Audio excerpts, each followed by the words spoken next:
Hello friends, rapid revision series में आप सभी का स्वागत है, जहां पर आज हम बात करेंगे आपके बेसिक मटेरियल ऑफ आरसीसी। इससे प्रीवियस में आपने जाना था कि प्लेन सीमेंट कंक्रीट क्या होता है और रेनफोर्स सीमेंट कंक्रीट क्या होता है। जितने भी इंपॉर्टेंट पॉइंट्स थे उन सभी पॉइंट्स को भी हमने वहां पर वन बाय वन डिस्कस किया था। तो आइए जानते हैं आज अपने basic material of RCC. Basic material of RCC में यहाँ पे हम जो सबसे पहले बात करेंगे आपके वो एग्रीगेट की बात करेंगे। एग्रीगेट आपके पास दो टाइप का होता है, जिसमें हम सबसे पहले कोर्स एग्रीगेट के बारे में जानेंगे और उसके बाद हम अपने फाइन एग्रीगेट के बारे में जानेंगे। क्लियर है? कोर्स एग्रीगेट का सबसे पहला क्वेश्चन जो उठता है कि कोर्स एग्रीगेट में आप कौन सा कोर्स एग्रीगेट यूज करते हैं। तो कौन सा करते हैं सर? हम hard blast granite chips use करते हैं, जिसको हम शॉर्ट फॉर्म में लिख सकते हैं यहाँ पर HBGC। ठीक है, ये क्वेश्चंस पूछा जाता है काफी बारी आपके इंटरव्यू में कि जो एग्रीगेट आप यूज करते हैं कोर्स एग्रीगेट, उसका क्या नाम है। तो उसका स्टैंडर्ड कोर्स एग्रीगेट हम यूज करते हैं आपका hard blast granite chips use करते हैं। उसके बाद क्वेश्चन जो पूछा जाता है कि सर उसका साइज क्या रहता है।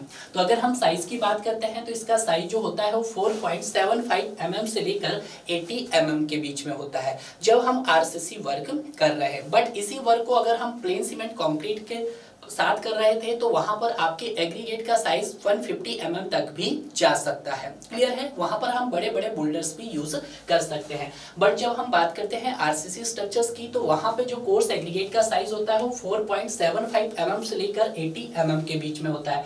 इसका मतलब क्या है कि जो आपके पास 4.75 mm की सीव है उस पे वो 100% रिटेन होना चाहिए और 80 mm की सीव पर वो 100% पास होना चाहिए। क्लियर है? उसके बाद सबसे बड़ा क्वेश्चन उठता है कि सर इसका पर्पस क्या है। सबसे पहला पर्पस है कि ये हमें क्या प्रोवाइड करता है सर? स्ट्रेंथ प्रोवाइड करता है। और दूसरा क्या है सर? ये आपको इकोनॉमिकल बनाता है, यानी कि आपके स्ट्रक्चर्स को क्या बनाता है? सस्ता बनाता है। और नेक्स्ट क्या है? बल्कीनेस इंपार्ट करता है। बल्कीनेस इंपार्ट का मतलब क्या है कि जो आपका कोर्स एग्रीगेट होता है इसका जो टोटल वॉल्यूम होता है वो टोटल आरसीसी यानी कि रेनफोर्समेंट कंक्रीट का 70 to 80% होता है। यानी कि अगर मैं लिखता हूं कि जो आपके पास वॉल्यूम ऑफ कोर्स एग्रीगेट होता है वो क्या होता है आपके पास 70 to 80% of the volume of RCC होता है। क्लियर है? एक तरह से किसका काम करता है? आपके पास एक स्केलेटन का काम करता है, एक ढांचा बनाने का। ठीक है, उसके बाद वेरी वेरी इंपॉर्टेंट जो आपके कोड में है कि when no restriction flow of concrete, कि जब आपके कंक्रीट में किसी भी तरह का रिस्ट्रिक्शन नहीं हो तो उस समय आप कितना यूज करेंगे कंक्रीट का साइज, एग्रीगेट का साइज? तो वहां पे हम यूज करेंगे सर 20 mm। क्लियर है? बट जब आपके कंक्रीट में क्या है सर? फ्लो को रिस्ट्रिक्ट किया गया हो तो वहां पे कितना यूज करेंगे सर? हम 40 mm यूज करेंगे।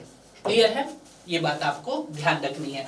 दोनों ही इंपॉर्टेंट कोड रिवीजन है, आपके एग्जाम के अंदर पूछे जा सकते हैं। उसके बाद हम बात करते हैं आपके फाइन एग्रीगेट की। तो फाइन एग्रीगेट में सबसे पहले आपको पता होना चाहिए कि कौन सा फाइन एग्रीगेट आप यूज करते हैं। तो यहाँ पे सबसे पहले आप देखिएगा कि जो फाइन एग्रीगेट होता है उसको हमने टोटली 4 जोन में डिवाइड किया गया है। जोन 1 में आता है कोर्स फाइन एग्रीगेट, जोन 2 में आता है मीडियम फाइन एग्रीगेट, जोन 3 में आता है फाइन एग्रीगेट, जोन 4 में आता है वेरी फाइन एग्रीगेट। अब यहां से भी क्वेश्चंस पूछा जाता है कि इन चारों जोन में से कौन सा आपके पास स्टैंडर्ड एग्रीगेट है, यानी कि स्टैंडर्ड फाइन एग्रीगेट है। जो मीडियम फाइन एग्रीगेट है उसी को हम क्या मानते हैं सर? आपका स्टैंडर्ड फाइन एग्रीगेट मानते हैं। तो यही क्या है सर? आपका स्टैंडर्ड है। ठीक है, ये बात आपको ध्यान रखना है। अब जब ये स्टैंडर्ड है तो यहाँ पे उसका स्टैंडर्ड नाम भी होगा, बिल्कुल सर। तो उसी को क्या बोला जाता है? इन्योर सैंड बोला जाता है। क्या बोला जाता है सर? इन्योर सैंड बोला जाता है। तो सबसे पहला क्वेश्चन कि कौन सा फाइन एग्रीगेट यूज किया जाता है सर? इन्योर सैंड यूज किया जाता है। आपको इन्योर सैंड भी नाम याद रखना और उसको मीडियम फाइन एग्रीगेट भी याद रखना, क्योंकि ये जोन के साथ क्लासिफाइड किया गया है। क्लियर है? अब आता है सर साइज। जब भी हम बात करते हैं फाइन एग्रीगेट की तो इसका साइज जो होता है वो 75 माइक्रोन से लेकर 4.75 mm के बीच में होता है। इसका कहने का मतलब क्या है? इसका कहने का मतलब है कि वो 75 माइक्रोन की सीव पर रिटेन होना चाहिए 100% और 4.75 mm पर वो 100% पास होना चाहिए। क्लियर है? उसके बाद क्वेश्चन उठता है पर्पस। जिस तरह से हमने इसके पर्पस देखे हैं उसी तरह से आपको फाइन एग्रीगेट के पर्पस भी पता होने चाहिए। सबसे पहले ये आपको क्या प्रोवाइड करता है सर? ये यूनिफॉर्मिटी मेंटेन करता है। क्या करता है सर? आपके पास यूनिफॉर्मिटी मेंटेन करता है, उसके बाद आपके स्ट्रक्चर में प्लास्टिसिटी प्रोवाइड करता है और वर्केबिलिटी को इंप्रूव करता है। कौन? आपका फाइन एग्रीगेट। क्लियर है? तो ये जो आपके पास जितना भी मैंने इंपॉर्टेंट पॉइंट्स बताए हैं, अब इन सभी पॉइंट्स के अलावा कुछ एक्स्ट्रा पढ़ना भी नहीं है। ये जो आपके पास इंपॉर्टेंट कॉर्डल प्रिजन है, थोड़ा सा आप इन पे फोकस कीजिएगा। क्लियर है? तो इस तरह से जो भी आपका फाइन एग्रीगेट और कोर्स एग्रीगेट से रिलेटेड जितने भी इंपॉर्टेंट पॉइंट्स थे, उन सभी पॉइंट्स को हमने यहाँ पर 1 बाय 1 डिस्कस कर लिया है डियर।